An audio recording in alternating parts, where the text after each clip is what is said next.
Hello everyone, today I'm going to show you how to build a personalized AI assistant with Gemini 2.0 version.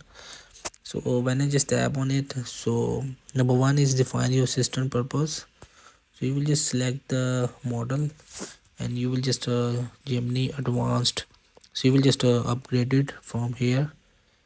So when you purchase the plan, so Gemini advanced with our latest AI innovations with the next generation model, which is 1.5 Pro. So after logging in and purchase the plan, you will ensure you have paid account to access advanced features like custom gem. And I will just show you the some screenshot.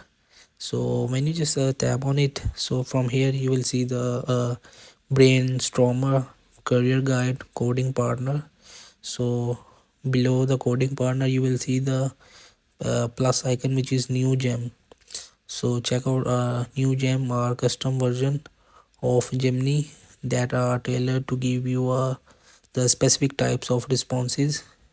You'll find gem here where you can start chatting right now to customize gem or create your own upgrade to Gemini advanced. So the thing is that you will just purchase the plan and you will be able to create your personal assistant on it. Hope this video helped you. Please don't forget to like and subscribe and get notified for more videos.